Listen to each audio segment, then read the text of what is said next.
कहां तो लड़ाई उस बात पर खड़ी करनी थी कि 70 साल बाद एक कैबिनेट बनता है नरेंद्र मोदी सरकार का, जिसमें 3 दर्जन से 4 दर्जन कैबिनेट सेक्रेटरी बनाए जाते हैं, जिसमें रिजर्व कैटेगरी के लोग लगभग नगण्य हैं।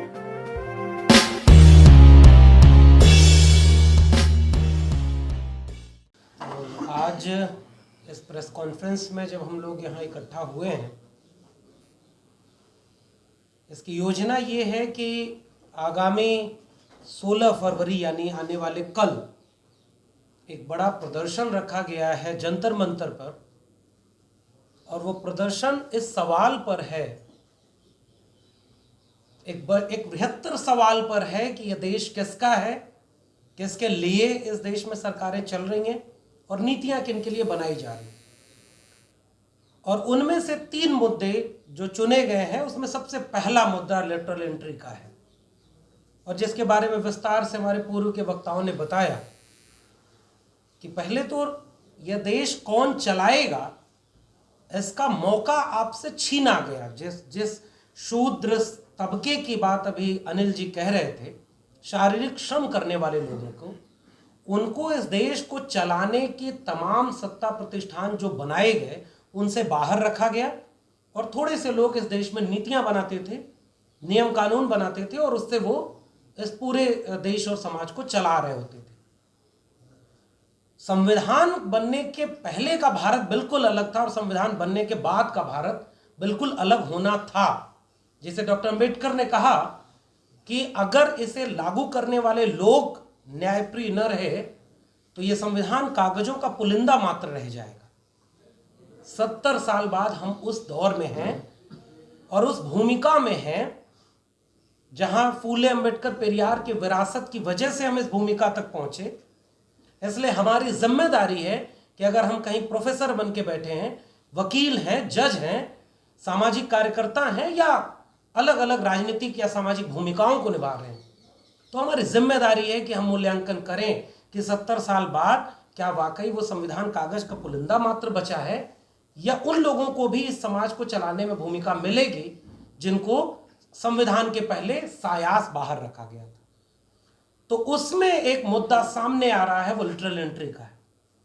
हम लोग बचपन में सुनते थे कि देश कौन चलाता है, पीएम, सीएम और डीएम, यानी पीएम और सीएम राजनीतिक पद हैं, और डीएम वो ब्यूरोक्रेसी है जो नेता को यह समझाने और बताने का काम करती है कि दस्तावेज कैसे बनेंगे, देश कैसे चलेगा। दर्शन नेता देता है और बाकी काम ब्यूरोक्रेसी करती है। वो ब्यूरोक्रेसी जिसमें मांग ये हो रही थी कि पहले रिजर्वेशन लागू किया गया बहुत देर में, और रिजर्वेशन लागू करने के बाद भी देखा गया कि जो सबसे ऊपर वाले पद हैं कैबिनेट सेक्रेटरी रैंक के, वहां तक लोग नहीं पहुंच पा रहे क्योंकि प्रमोशन नहीं हो पा रहा था। वो आंतरिक मामला था। कहां तो लड़ाई उस बात पर खड़ी करनी थी कि 70 साल बाद एक कैबिनेट बनता है नरेंद्र मोदी सरकार का, जिसमें 3 दर्जन से 4 दर्जन कैबिनेट सेक्रेटरी बनाए जाते हैं, जिसमें रिजर्व कैटेगरी के लोग लगभग नगण्य हैं। तो सवाल वहां जाना था कि कैबिनेट सेक्रेटरी कितने लोग हैं। अब यह हो गया कि उसे सिंगल पोस्ट बना करके लिटरल एंट्री के जरिए रिजर्वेशन को ही खत्म कर दिया गया। इसके साथ दूसरा सवाल जुड़ा प्राइवेटाइजेशन का, और प्राइवेटाइजेशन का 3 दशक का जो नियो लिबरल पॉलिसीज आई, नव उदारवादी नीतियां आई, जिनके पीछे, और वो देखना ये होगा कि वो उसी समय ये सारी आर्थिक नीतियां लागू हो रही हैं जिस समय इस देश का बहुजन सामाजिक और सांस्कृतिक भूमिका से आगे बढ़ करके राजनीतिक दावेदारी शुरू कर रहा था।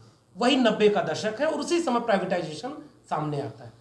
तो ये पैरेलल एक नीति है। एक तरफ मंदिर बनाने की लड़ाई होने शुरू होगी, उसी समय मंदिर के लिए आंदोलन शुरू हुआ, और उसी समय सोशल जस्टिस की तमाम आवाजें मजबूत हो रही थी और नई आर्थिक नीतियां लागू हो रही थी। और अब हम जो 3 दशक बाद इन नई आर्थिक नीतियों से वहां पहुंचे हैं जहां पूरी तरह से पब्लिक सेक्टर, एक कल्याणकारी राज्य की अवधारणा ये कहती है कि जहां सब सामाजिक और आर्थिक विषमता ज्यादा हो, वहां राज्य अपनी भूमिका आगे बढ़ाता है कि जिसकी जेब में पैसा न हो उसे भी अच्छी शिक्षा, अच्छा रोजगार और अच्छी दवाई मिले। लेकिन प्राइवेटाइजेशन की वजह से अब तय हो जाएगा कि आपकी जेब में कितना पैसा है, इससे आपको शिक्षा मिलेगी, दवाई मिलेगी या कुछ मिलेगा या नहीं। तो दूसरा मुद्दा प्राइवेटाइजेशन का है। Privatisation basically anti reservation, anti social justice और बड़े अर्थों में कहें तो एंटी कॉन्स्टिट्यूशन है। इसलिए दूसरा मुद्दा प्राइवेटाइजेशन का है। हम उसमें आरक्षण की मांग करते हैं। प्राथमिक तौर पर हम निजीकरण का विरोध करने का सवाल उठा रहे हैं, लेकिन उस विरोध के साथ साथ ये प्लान बी है कि अगर प्राइवेटाइजेशन हो रहा है तो वहां रिजर्वेशन का सवाल।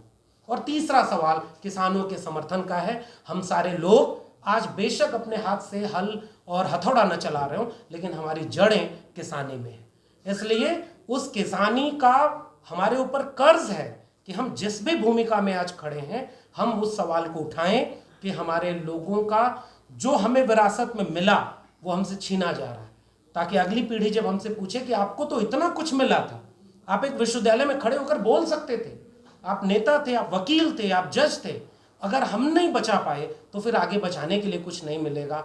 इसलिए मैं आप सभी से ये अपील करता हूं कि ये वक्त है बोलने का, और ये 3 मुद्दे प्राथमिक हैं और इनके आधार पर हम कल जंतर मंतर पर एक बड़े इस आयोजन में शामिल हों। और संविधान बचाओ संघर्ष समिति ने एक प्रस्ताव दिया है 7 मार्च के भारत बंद का, हम उस पर भी आपसे समर्थन मांगते हैं, क्योंकि वाकई डॉक्टर लोहिया की बात हो रही थी, मैं उनका एक कोटेशन और जोड़कर अपनी बात को विराम दूंगा कि जिंदा कौमें 5 साल इंतजार नहीं करती हैं। बहुत शुक्रिया। सब्सक्राइब करें आपके अपने चैनल समता आवाज़ टीवी को, बेल आइकन दबाना ना भूलें सबसे पहले हमारी वीडियो देखने के लिए।